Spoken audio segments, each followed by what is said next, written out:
Um padre francês, suspenso, acumula misteriosamente uma fortuna de rei. A lenda é extraordinária. Ele descobriu um tesouro ou um segredo mais valioso que ouro? Quando uma história é muito perigosa para ser contada, é comum ela ser transmitida como um mito ou história, em vez de fato. Por trás do mito, uma ordem misteriosa com os homens mais famosos do mundo. Uma sociedade secreta à frente de um segredo que durou mais de 2000 anos. Seu segredo? O próprio Santo Graal e a história controversa do relacionamento de Jesus e Maria Madalena. Havia a descendência de sangue de Jesus. Então, ele devia ser casado e ter uma esposa. Conspirações. A história secreta de Jesus.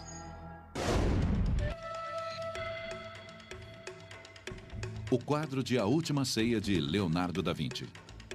Um mural inestimável que reconta um dos momentos mais famosos da história. Cristo e os apóstolos dividindo uma refeição, uma noite antes da crucificação. Mas no livro de sucesso de Dan Brown, O Código da Vinci, essa obra-prima da Renascença também contém um segredo.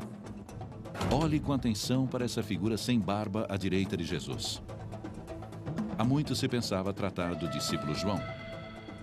Nessa história alternativa, ele não é um mero discípulo, mas a representação, segundo Leonardo, da esposa secreta de Jesus. A pista encontrada na forma de um M criado por duas figuras no centro, M de matrimônio. O fato de Dan Brown achar um meio de tornar isso agradável e colocar no criado mudo de todos é um milagre. A escada fica ali, nós temos... A história prendeu a atenção do mundo. Bem-vindos, esse é o tour Código da Vinci. Na opinião da estudiosa Margaret Starbird, a razão para isso ressoar alto é que sua tese controversa de que Jesus tinha uma esposa e até filhos pode não ser pura fantasia. Quando uma história é muito perigosa para ser contada, é comum ela ser transmitida como um mito ou história em vez de fato. É plausível que ele pudesse ser casado, que ele pudesse ter filhos? Nossa conclusão foi sim, é plausível. Exceto que parte da história de O Código da Vinci já foi contada. Como história. Quando o Código da Vinci apareceu, eles tinham se esquecido de O Santo Graal e a linhagem sagrada. Esse livro, O Santo Graal e a Linhagem Sagrada, está criando uma controvérsia na Grã-Bretanha. Richard Lee é um dos coautores de O Santo Graal e a Linhagem Sagrada, a história secreta de Jesus, o legado chocante do Graal. Como os personagens da história, Lee, Henry Lincoln e Michael Bagan vasculharam os registros históricos para levantar o que, segundo eles, são pistas da vida secreta de Jesus. A evidência sugeria que ele foi casado ou pelo menos teve relação sexual com Maria Madalena. Dessa união sexual pode ter havido filhos. De acordo com a tradição da igreja, Maria Madalena fugiu para o sul da França depois da crucificação. Uma hipótese provocativa. Mas como eles chegaram a uma conclusão tão radical? Ela começa de forma humilde. Tudo o que tentamos fazer foi responder às perguntas inquietantes referentes ao mistério no sul da França. Eles começam a desvendar o mistério antigo do tesouro de Rennes-le-Château, um pequeno povoado no sul da França. É um daqueles mistérios que sempre fascinou as pessoas. Durante gerações, tem havido boatos aqui sobre a origem de uma grande fortuna. Tudo, desde um tesouro antigo enterrado até suborno pago por emissários poderosos da Europa para manter um segredo. As pessoas amaram a ideia de uma grande soma em dinheiro misteriosa e inexplicada. E a razão disso funcionar tão bem em Rennes-le-Château é que, sem dúvida, muito dinheiro foi gasto lá. O arqueólogo Bill Putnam acredita que o dinheiro foi gasto perto da virada do último século por este homem. O padre Bérenger Saunier, padre de uma pequena igreja dedicada curiosamente a Maria Madalena. A lenda é extraordinária. Se você olhar para ele, ele começa como um padre muito pobre. Sua igreja está despencando. No verão de 1888, o jovem padre começa um pequeno projeto de reforma da igreja. Ele derruba uma laje do altar apoiada em 2 colunas. Supõe-se que ele encontrou dentro da coluna alguns pergaminhos enrolados como papiros. A vida de Sonié muda dramaticamente. Em breve, sua construção fica digna de um rei. Ele reforma sua igreja. Ergue uma torre para a biblioteca gigante. Constrói um caminho público e uma grande vila com jardins formais. Na nova mansão, ele vive e se diverte como a realeza, com sua jovem e fiel empregada. Desde então até a sua morte em 1917, Sonié gasta uma quantia assombrosa de dinheiro, algo como 47 milhões de libras. A pergunta óbvia é, de onde veio o dinheiro? O que ele descobriu dentro do buraco do pilar? O que eram os pergaminhos que o levaram a essa riqueza fabulosa? Ele descobriu um tesouro ou descobriu um segredo? O que exatamente Sonié pode ter achado? Existem numerosas lendas de tesouros escondidos na área. Seja qual for a origem de seu dinheiro, Sonié passa a viver muito bem para um padre pobre, gastando milhões, enquanto entretém ricos e famosos. Ano após ano, o bispo de Sonié exige saber a origem da fortuna repentina. Mas Sonié nunca conta, mesmo depois de ser suspenso de seus deveres de padre. Sonié continua a viver na vila com sua empregada até sua morte em 1917. Ela cuidou dele até sua morte e ela sabia e guardou seus segredos. A empregada mora sozinha na vila por quase 40 anos até sua morte em 1953.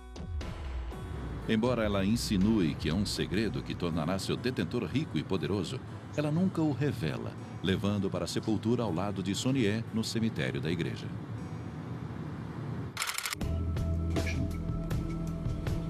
Avance 30 anos e você encontra Richard Lee e seus colegas na trilha do tesouro de Rennes-le-Château.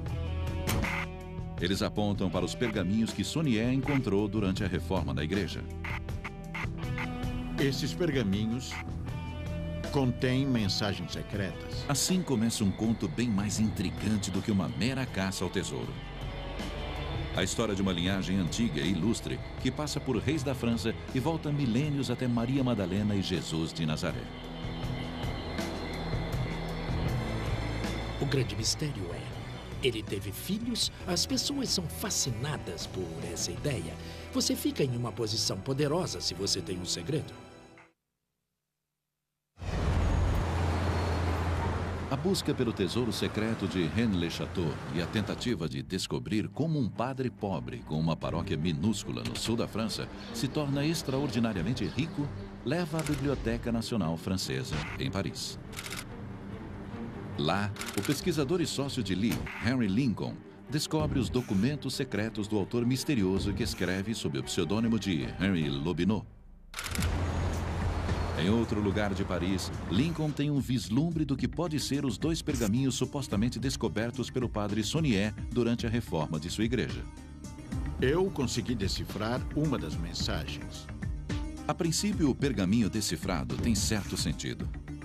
A Dagoberto II e Sião pertence o tesouro e ele está aqui morto. Dagoberto II foi um rei francês da dinastia Merovingia, que foi assassinado em 679. Estaria esse rei francês relacionado ao tesouro de Rennes-le-Château? E estaria Lincoln e seus colegas na trilha dele? Em breve, essa trilha os levará a uma reinterpretação radical da história de Jesus e seu relacionamento com a mulher conhecida na história como Maria Madalena. À medida que vasculham os documentos, eles encontram algo suspeito, referências a uma sociedade secreta. Nós encontramos documentos referentes a uma organização chamada Priorado de Sião. O priorado parece ligado ao mistério de Rennes-le-Château. Referências a ele surgem através dos séculos. As pistas são óbvias se alguém souber olhar. Você pode achar a palavra Sião em um parágrafo incomum em um pergaminho e ver PS, uma abreviação de Priorado de Sião. E tem outras pistas nos documentos secretos, inclusive referências estabelecendo um elo entre o secreto priorado de Sião e os cavaleiros templários, que durante as cruzadas protegeram Jerusalém e eram considerados por alguns os guardiões do Santo Graal. Os Cavaleiros Templários, conforme dizem os documentos do priorado, são criados como um braço administrativo e executivo do próprio priorado. Mas a revelação mais explosiva desses arquivos franceses é, à primeira vista, uma árvore genealógica simples e comum que atravessa séculos. Páginas e páginas de genealogias estabelecendo a dinastia ou a continuação da dinastia merovíngia. Nessa genealogia, a linhagem antiga de reis franceses que incluíam o assassinado Dagoberto II. Lincoln e seus colegas descobrem outro documento secreto fascinante. Um manuscrito listando os grandes mestres da sombria Ordem de Sião. Lincoln revela primeiro os membros da elite do priorado neste documentário. Victor Hugo, Jean Cocteau, Leonardo da Vinci, Isaac Newton. Some of these names are so illustrious that the list seemed just the sort of grandiose pedigree that would be created for itself by a lunatic fringe body of eccentrics playing at secret societies. But it's all too easy to make assumptions and not to keep an open mind. Essa lista de líderes da ordem clandestina, com alguns dos homens mais famosos da história, vai do século XII ao século XX. A razão de sua existência? Proteção, preservação e restauração da linhagem merovíngia revelada nas genealogias secretas. É uma missão enigmática. O que pode ter de tão especial no sangue da linhagem merovíngia? Foi a tentativa de responder a isso que nos levou a uma busca que vai além da história bíblica. É então que Lincoln faz o que ele acredita ser uma ligação crucial entre o Santo Graal, tido durante séculos como o cálice usado por Jesus na última ceia, e a árvore da família merovíngia que o priorado de Sião dedicou-se tanto a proteger. Lincoln teoriza que o Santo Graal não é um cálice, e sim a linhagem merovíngia, uma linhagem descendente do próprio Jesus. O Santo Graal tinha que ser a descendência do sangue. Isso implicava que havia uma descendência de sangue de Jesus. Portanto, ele devia ser casado e ter uma esposa. Só há uma candidata para esse papel, e é Maria Madalena. Maria Madalena, uma das figuras mais misteriosas e sedutoras do Novo Testamento. Acredita-se que ela tenha nascido nessa pequena vila de pescadores em Magdala, na margem oeste do Mar da Galileia. Na tradição da igreja, ela é sempre descrita de cabelos ruivos longos e foi considerada durante séculos uma mulher desgraçada, uma prostituta. Até que Jesus expulsa seus demônios e ela se torna uma de suas seguidoras. Provavelmente Jesus Cristo foi casado. A estudiosa Margaret Starbird estudou profundamente Maria Madalena e acha possível que ela tenha sido casada com Jesus. É a maior história nunca contada.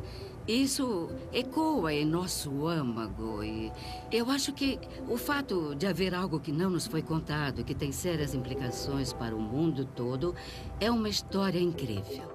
Mais incrível ainda é a ideia de que Jesus era pai de uma criança com Maria Madalena. Starbird diz que existe evidência de que Maria e Jesus eram íntimos. Ela aponta para o Evangelho Gnóstico de Filipe, parte de um conjunto de pergaminhos antigos encontrados no deserto egípcio, que para alguns estudiosos deveria ser incluso no Novo Testamento. No Evangelho de Filipe, Maria Madalena é descrita como a apóstola mais proeminente e particularmente próxima de Jesus. O Evangelho de Filipe diz que Jesus beijava Maria com frequência e que os outros discípulos tinham ciúmes. Então, seja qual for o beijo que ele dava, deixava as pessoas infelizes. Mas a evidência não vem apenas desse evangelho gnóstico. Ela também é encontrada na lenda popular sobre Maria Madalena, contada até hoje no sul da França. Maria Madalena viaja com seu irmão Lázaro e vários amigos da família, fugindo das perseguições em Israel e partem em um barco sem remos. Eles terminam nas margens da França em 42 d.C. e trazem com eles o Santo Graal. O que Maria trouxe foi sua filha, uma criança chamada Sara. E talvez outra criança no ventre. Portanto, em vez de o Graal ser um artefato, ele era, na verdade, a linhagem sanguínea, que é a mãe ou a criança. Todos os anos, essa cidade costeira da França comemora a chegada de Maria Madalena com a filha Sara. Então, nós sugerimos que ela possa ter encontrado refúgio entre as muitas comunidades judaicas bem estabelecidas da região, provavelmente nos arredores de Vannes-le-Château. Talvez tenha perpetuado sua linhagem por quase 400 anos. E muitos fiéis acreditam que Maria Madalena está enterrada nesta tumba em outra cidade francesa próxima. É o grande segredo da Idade Média. O grande segredo é que Jesus era completamente humano e que ele foi marido e pai. Para os caçadores modernos do Santo Graal, o tesouro do padre Saunier pode muito bem ser sua descoberta dessa genealogia. Por volta do final do século V, há evidência de que a família judaica, supostamente de Madalena, se casou com a realeza dos francos para produzir a dinastia merovingia. Como consequência, os merovingios são os novos descendentes de Jesus. E quais são os descendentes de Jesus? Eles estão entre nós hoje? O incrível é que Lee e seus colegas descobrem uma pista que leva ao priorado de Sião no século XX.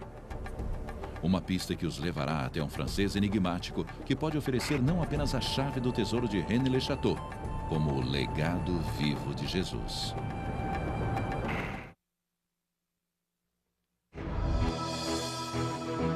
Depois de estabelecerem a possibilidade de Jesus ter herdeiros, os pesquisadores que criaram o Santo Graal e a linhagem sagrada estão ansiosos para descobrir quem são esses herdeiros.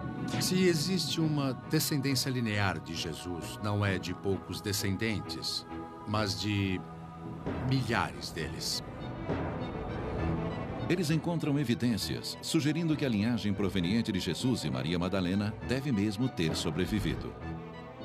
Guiados pelos pergaminhos secretos decifrados e a genealogia extensamente detalhada encontrada na Biblioteca Nacional Francesa, os investigadores sugerem uma farsa de séculos.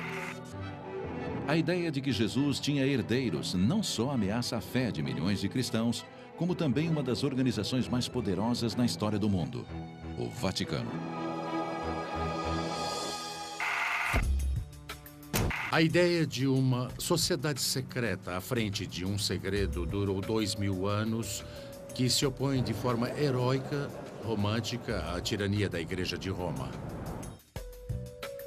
Eles presumem que é por isso que o priorado de Sião tem sido tão secreto através dos séculos. É por isso também que, se o padre Saunier realmente descobriu essa prova da linhagem sagrada, tal conhecimento deve ter sido valioso. É uma teoria bem elaborada por Lee e seus colegas até os anos 70, quando eles fazem uma descoberta estarrecedora. Eles descobrem evidências da existência do priorado no meio do século XX. A lei francesa exige que todas as organizações do país sejam registradas. E nesses registros, os colegas encontram um documento incrível. Arquivado nos anos 50, esse documento relata a formação e organização do Priorado de Sião, cujo propósito é fundar uma ordem católica que recria na forma moderna, mas preservando sua característica tradicional, uma ordem de cavaleiros antiga. A carta alega que o priorado tem mais de 8.000 membros. Quem ou o que era ou é a organização de 56 tem uma vantagem em relação aos antepassados medievais. O papel produz uma pista crucial. Uma publicação de vida curta editada por Pierre Plantard. Para o investigador Henry Lincoln, esse homem é o personagem-chave do mistério. Sabemos que em 1956 o Sr. Plantar registrou uma organização em uma cidade chamada Nemasse, a qual deu o nome de Priorado de Sião. E os pesquisadores já viram o nome Plantar nas genealogias descobertas na Biblioteca Nacional. Plantar declara que seu verdadeiro sobrenome é Plantar de Saint-Clair, uma das famílias mais antigas da genealogia que se diz de descendência merovingia. Poderia esse parisiense de meia-idade, apesar de toda a aparência de mero burocrata comedido, deter a chave de um mistério de séculos? E será mesmo que ele é um herdeiro do trono da França e um descendente do próprio Jesus? Essas genealogias antigas levam direto a ele e sua família. E quando eles encontram Monsieur Plantar, seu modo polido intriga os investigadores. Muito conhecedor, não só da história francesa, como do esoterismo, da árvore genealógica, da história e da pintura. Ele era extremamente erudito e introspectivo. Após meses de negociação, Plantar concorda em falar. Finalmente, eles estão cara a cara com um elo vivo do misterioso Priorado de Sião. Durante a filmagem deste documentário britânico, Harry Lincoln pressiona Plantar sobre o tesouro secreto de Rennes-le-Château e o Priorado de Sião. Will the treasure of Rennes-le-Château ever be found? Disons simplement qu'il existe un secret à Rennes-le-Château. Il est possible qu'il existe autre chose autour de Rennes-le-Château. Can you tell us whether the Priory of Zion still exists today? À l'heure actuelle, Sion existe toujours. Monsieur Plantard, over the centuries you have, how shall I put it, you have supported the Priory of Zion. Nous avons soutenu Sion. Et Sion nous a soutenus. We? Who are we? Nous, je parle de la lignée mérovingienne.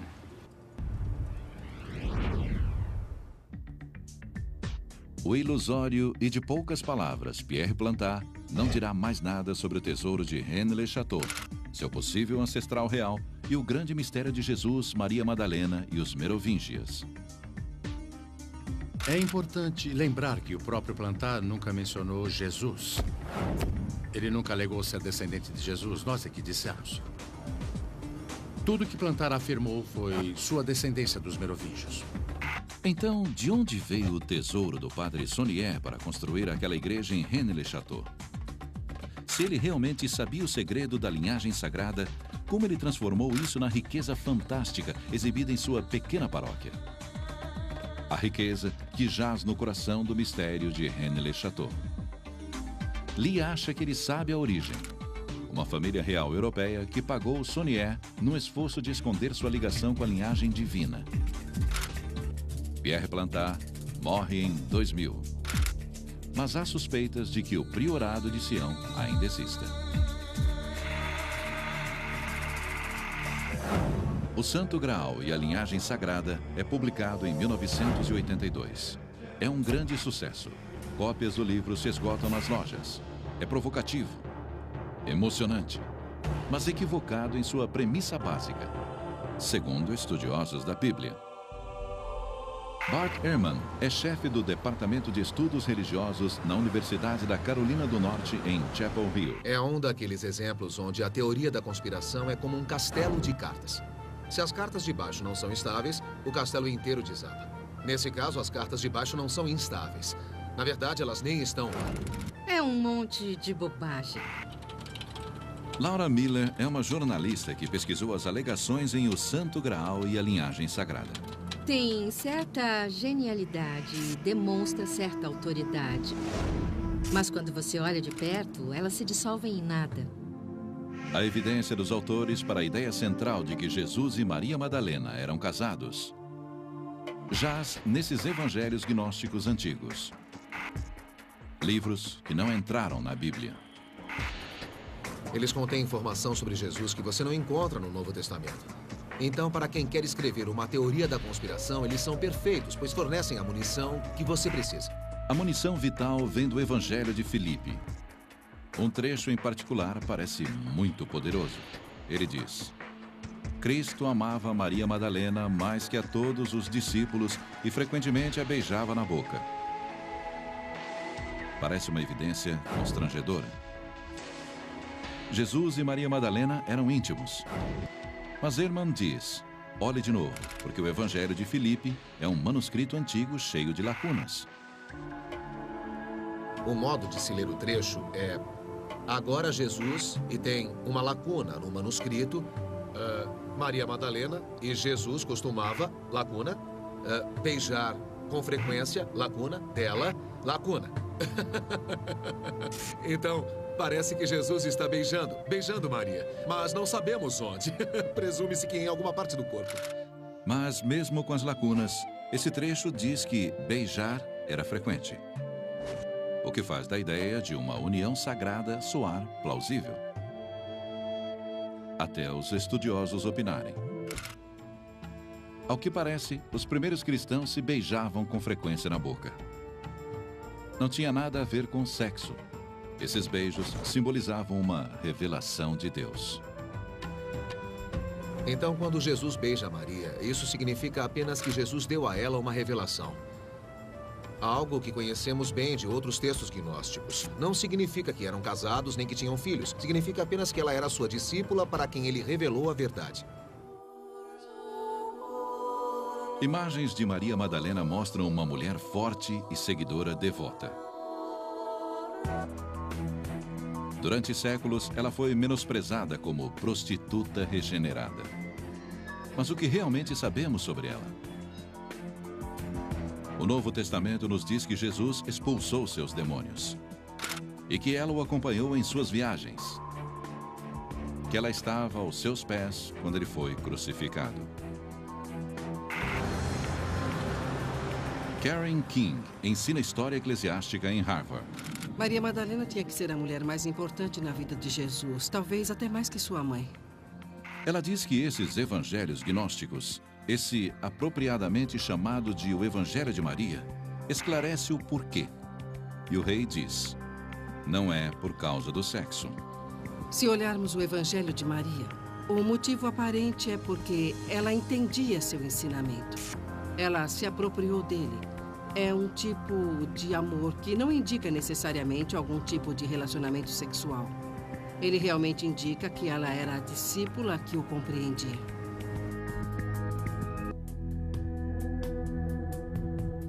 No Novo Testamento, Maria Madalena tem um papel-chave após a crucificação. Ela é a primeira a ver Jesus ressuscitado.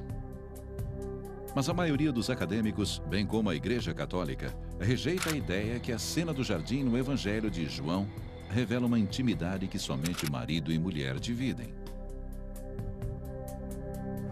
Ela diz para ele rabino, o que significa algo como meu mestre. A propósito, ela não diz marido ou querido. Ela é sua discípula e não sua amante ou esposa. Mesmo assim, a teoria de uma união sagrada fascina e resiste. Talvez porque em nenhum lugar, nem no Novo Testamento e qualquer outro documento cristão, o status de marido de Jesus é esclarecido. A maioria dos peritos diz que é porque nunca houve casamento. Não há qualquer evidência de que Jesus foi casado.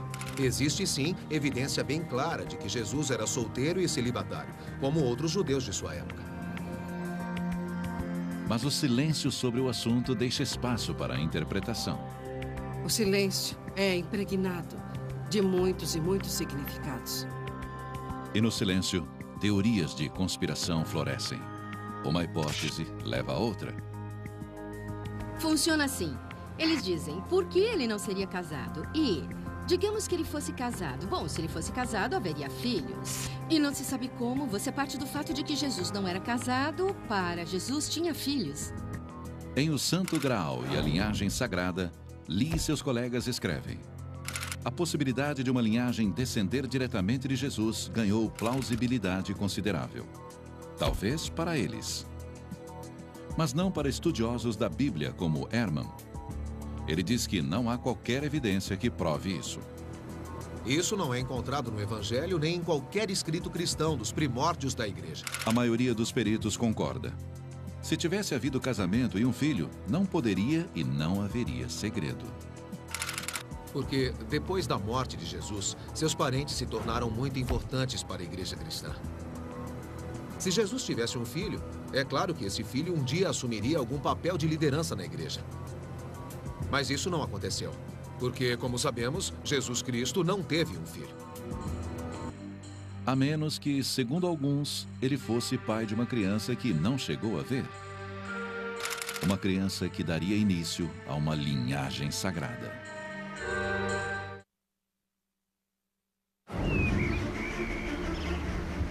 Rennes-le-Château é o ponto central para aqueles que acreditam em uma linhagem sagrada descendente de Jesus. Logo, é aqui que os críticos concentraram seus esforços. Mas não é fácil derrubar uma teoria tão popular. Ela coloca uma circunstância misteriosa nessa igreja no sul da França e a transforma num grande trabalho de volta ao passado, nesse grande mistério sobre toda a fundação da cultura e da civilização ocidental e da religião mais poderosa do planeta. O arqueólogo Bill Putnam passou anos atrás de qualquer pista que apoie o que ele chama de maior embuste que ele já viu. E tudo começa com esse padre. O padre Berenger Saunier, que não tinha um tostão e que de repente, sem explicação, junta uma fortuna. Os conspiracionistas acreditam que Saunier fez uma descoberta estarrecedora quando reforma a igreja. A história é que ele achou 4 documentos em um buraco no altar. Teriam esses documentos levados o padre a um tesouro enterrado ou aos próprios documentos? Putnam diz que isso não aconteceu, porque não há documentos secretos. Não há tesouro enterrado. Ele pode ter encontrado algum depósito na fundação ou uma cápsula do tempo. Ele pegou, mostrou ao prefeito e as pessoas sabiam que ele tinha feito isso. Então a história ganha força, porque os moradores sabiam que o padre tinha mostrado algo ao prefeito. Uma lista fornece munição para Pierre Plantard. Entra Pierre Plantard, um homem modesto com grandes sonhos. Putnam o chama de inventor de histórias. Seu principal objetivo era provar essa história e ele, então, procura constantemente meios para poder prová-la. A fantasia de Plantard é que ele não é um mero servidor público, e sim herdeiro da antiga dinastia merovingia. Ele se apodera da história do padre, dos documentos e da fortuna misteriosa e cria uma história na qual Saunier encontra a genealogia que aponta o próprio Plantard.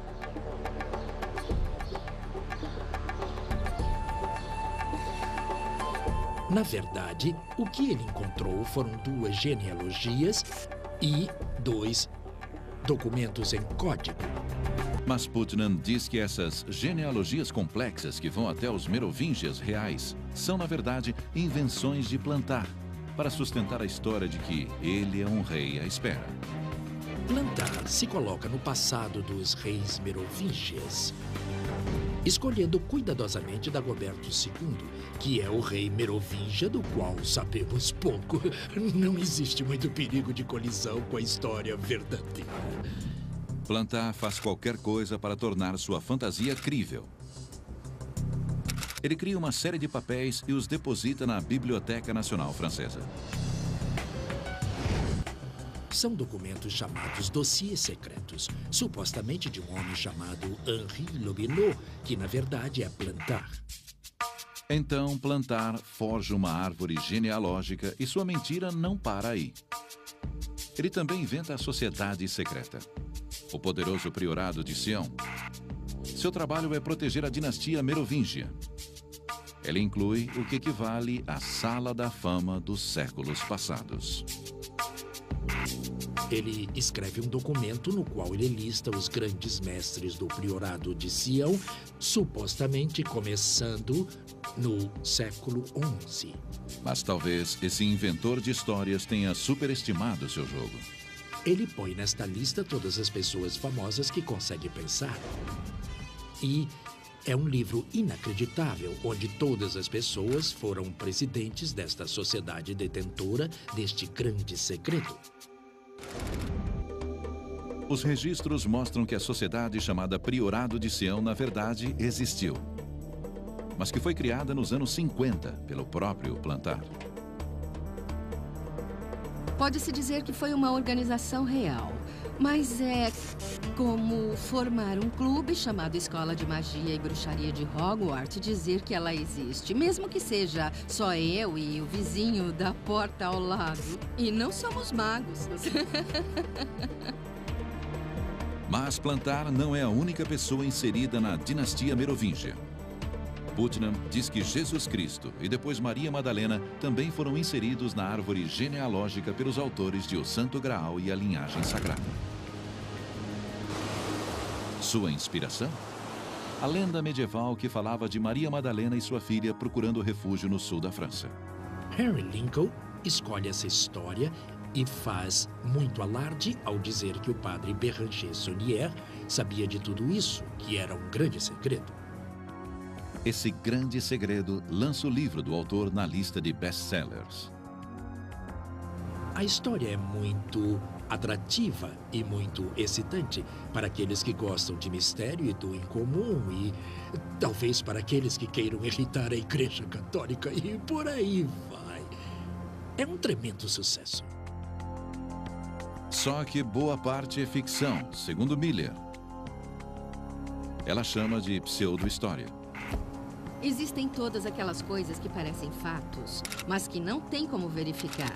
E tem toda essa gama de suposições onde as teorias se apoiam. E só se pode ficar impressionado com o tipo de ousadia e descaramento das teorias que eles constroem em cima de fatos absolutamente ridículos e não comprováveis. Quanto a Saunier e sua fortuna, não existe qualquer tesouro enterrado ou suborno do Vaticano e nenhum emissário poderoso europeu. Porque não há segredo valioso. A evidência mostra que o padre aceitava dinheiro para serviços religiosos que nunca prestava. Um escândalo que o tirou do púlpito magnífico que ele reconstruiu. Mas apesar da evidência, os que acreditam resistem e suas teorias perduram.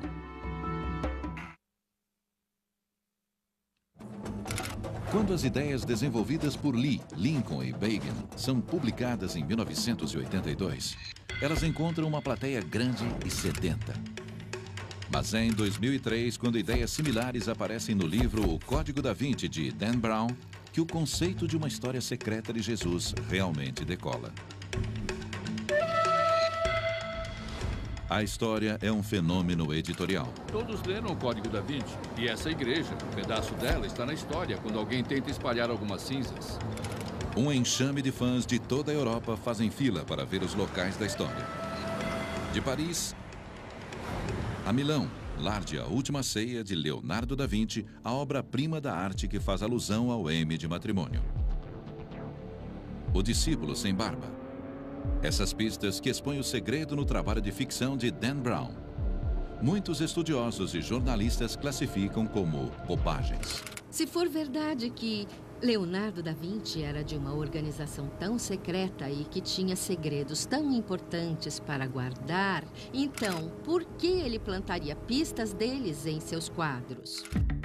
Se o Código da Vinci é baseado em elementos de história falsa, esses mesmos elementos apareceram primeiro em O Santo Graal e a Linhagem Sagrada. Mas mesmo os críticos mais rigorosos dizem que os autores de O Santo Graal e a Linhagem Sagrada acertaram algumas coisas. Eles acertam que o cristianismo desenvolvido ao longo do tempo e o cristianismo posterior não correspondem ao cristianismo do período inicial. E está absolutamente correto. Ehrman diz que eles estão na pista certa quando dizem que Jesus tem sim relacionamentos com mulheres, algo notável para um rabino judeu do século I. Ehrman contesta os autores a partir daí. Eles erram ao transferir isso para um relacionamento com Maria Madalena, onde eles casaram e tiveram filhos. Ehrman diz que essa ideia se deve mais à sensibilidade do século XX do que à verdade histórica. Na verdade, nos primórdios da igreja, isso não seria assim tão explosivo. Porque Jesus e a igreja não eram vistos como Deus, que não podia ter um relacionamento conjugal com uma mulher. Como os autores de O Santo Graal e a linhagem sagrada se enganaram tanto? Será que eles enganaram a si mesmos? O arqueólogo Bill Putnam acredita que a resposta possa ser sim, se o livro for algum guia. Considerando até onde o livro vai, considerando as palavras, eles estão totalmente convencidos disso. Apesar de Putnam achar que os autores se enganaram, na opinião de Ehrman, eles sabiam exatamente o que estavam fazendo. Eles não fizeram um best-seller entre os estudiosos. Eles fizeram um best-seller entre pessoas que não sabem muito, o que é a vasta maioria do público. Mas e os autores? Richard Lee diz que eles aventaram uma hipótese. É algo plausível. É mais plausível um homem reclamar o trono, ser casado e ter filhos, do que ter nascido de uma virgem, andado na água e ressuscitado dos mortos. É simples. O outro personagem-chave nesse logro elaborado é Pierre Plantard. Ele morre em 2000, mas vive o bastante para ver o impacto do trabalho de sua imaginação. Putnam diz que, ao longo dos anos, Plantard deve ter se convencido da verdade de suas mentiras. Eu acho que, a princípio, ele sabia que estava inventando algo, mas com o tempo ele passou a acreditar naquilo. Mas se ele não é um rei à espera, então quem é esse homem? Ele era filho de um mordomo e de uma cozinheira. Um homem culto que entrou para a história, mas que também está condenado por fraude e trapaça. Sua vida não ia chegar a nada, até que sua mentira começa a render dividendos. Ele era um cara obscuro que queria se glorificar e que amava se colocar no centro desse mistério e fingir que não queria falar sobre o assunto. Mas para ele isso fazia parte do jogo. Isso tornou sua vida extremamente excitante. Por fim, a excitação acaba e o Santo Graal e a linhagem sagrada morre, até ser ressuscitado quando aparece o Código da Vinci.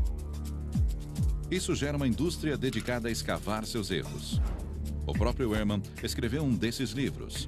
Mesmo assim, ele ainda encontra pessoas que continuam a acreditar que Maria Madalena e Jesus eram casados. Eu acho que é porque é tão contrário a tudo que eles já ouviram que eles gostam de coisas que são contra a igreja estabelecida e do que está oculto e envolto numa teoria de conspiração. E por isso faz todo o sentido. Tanto que a evidência já não importa mais. Na encruzilhada entre fé e lenda, do que possa ter sido e o que provavelmente foi, a porta da especulação permanece aberta. No fim, tudo se resume a uma escolha entre uma história de séculos de um homem e uma mulher e a melhor saga de vendas que vira a história de ponta cabeça.